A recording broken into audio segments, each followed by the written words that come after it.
Alloh taborak va taoloning dargohi shunday buyuk dargohki, undan nechta narsa so'rang, qancha duolar qiling, Alloh taolo zerikmaydi. Xudo norizo bo'lmaydi. Balki Alloh taborak va taolo so'ramagandan norizo bo'ladi. Hadis sharifda keladi, payg'ambarimiz sollallohu alayhi vasallam aytdilarki, "Man lam yas'alillah yaghdab alayhi." Kim Xudodan so'ramasa, Xudo g'azab qiladi dedilar.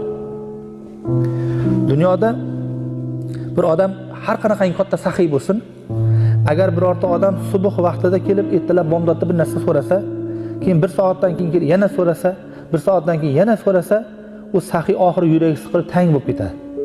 Aytar, "Nima sen meni arqamdan yopishib olding?" deydi. "Boshqa boradigan joying yo'qmi?" deydi. Har qanaqangi saxiy bo'lsa ham aytar bu gapni. Lekin Alloh jalla shanuhuning muomalasi, o'zini bandasi bilan qiladigan ishlari shuki, banda qancha so'rasa Xudoga shuncha yoqaveradi. Xudo shuncha rozi bo'laveradi, Xudo shuncha xursand bo'laveradi.